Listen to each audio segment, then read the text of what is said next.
Adani group के गौतम अडानी और रिलायंस के चेयरमैन मुकेश अंबानी आमने सामने आ गए हैं। ये जंग इस बात की है कि किसका कारोबारी साम्राज्य ज्यादा बड़ा होगा। पिछले कुछ वर्षों में अडानी ने जिस रफ्तार से अपने कारोबार को फैलाया है, उसने सबको हैरत में डाल दिया है।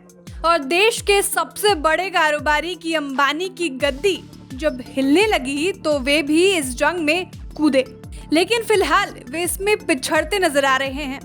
अडानी पहले से ताबड़तोड़ कंपनियों की खरीदारी में जुटे हुए हैं। अंबानी इस रेस में अब अपनी रफ्तार बढ़ा रहे हैं। इसका संकेत ब्रोकरेज हाउस भी दे रहे हैं। ग्लोबल फर्म मॉर्गन स्टैनली की एक रिपोर्ट में कहा गया कि रिलायंस का मौजूदा इन्वेस्टमेंट साइकिल कम आक्रामक है।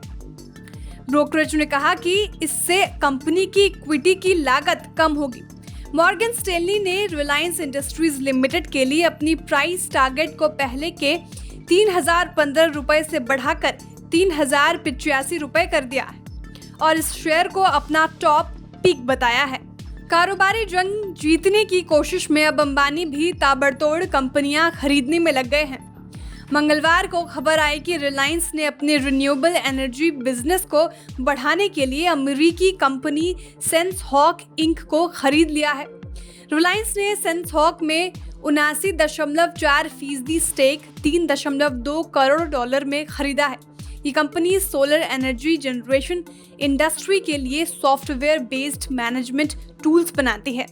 मंगलवार को रिलायंस इंडस्ट्रीज का शेयर 0.94% चढ़कर 2,594 रुपए पर बंद हुआ। एनर्जी एक ऐसा सेक्टर है जहां पर मुकेश अंबानी और गौतम अडानी दोनों ही बड़े दांव लगा रहे हैं। हालांकि मॉर्गन स्टैनली ने कहा कि रिलायंस के फ्यूचर ग्रोथ वाले एरियाज में कंपटीशन कम रहेगा और इससे ऑर्गेनिक ग्रोथ को भी बढ़ावा मिलेगा। ब्रोकरेज ने यह भी कहा है कि इनऑर्गेनिक ग्रोथ के लिए रिलायंस गुजरे कुछ वक्त में करीब $4 अरब का निवेश कर चुकी है। लेकिन क्या अंबानी का कंपनियों की खरीदारी का यह खर्च अडानी को पछाड़ने के लिए काफी है? इसका अंदाजा ऐसे लगा लीजिए कि इस साल मई में ही अडानी ग्रुप ने सीमेंट कारोबार में मौजूद होलसिम का भारत में कारोबार खरीदने पर $10.5 अरब लगाने का ऐलान किया था। अडानी ने 2022 में रॉकेट की रफ्तार से पैसा बनाया है और उनकी लिस्टेड कंपनियों के शेयर भी मोटा रिटर्न निवेशकों को दे रहे हैं। हाल में ही अडानी दुनिया के तीसरे सबसे रईस शख्स बन गए हैं। इस साल उनकी नेटवर्थ बढ़कर 137.4 अरब डॉलर हो गई है। इसी साल उनकी संपत्ति 60.9 अरब डॉलर बढ़ी है। इसके उलट अंबानी की नेटवर्थ करीब 94.5 अरब डॉलर है। 2014 में अब तक अडानी करीब 30 कंपनियों को खरीद चुके हैं। इनमें cement, port, energy, airport sector की कंपनियां शामिल हैं।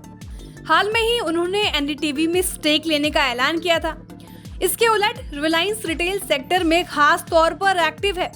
पुराने और छोटे ब्रांड्स को खरीदकर रिलायंस एफएमसीजी और रिटेल सेक्टर में अपनी पहुंच को मजबूत कर रही है। 5G के साथ रिलायंस का बड़ा दांव डेटा पर भी है। अडानी ग्रुप ने भी 5G स्पेक्ट्रम हासिल किया है और आने वाले वक्त में इस सेक्टर में वो भी दाखिल हो सकता है। इसके अलावा एनर्जी में एक ऐसा सेक्टर है जहां पर दोनों दिग्गज कारोबारी आमने सामने आ सकते हैं। यानी भारत के कारोबारी जगत की ये जंग आने वाले वक्त में और दिलचस्प हो सकती है और इस मैदान में देर से ही मगर अंबानी ने जंग का बिगुल बजा दिया है।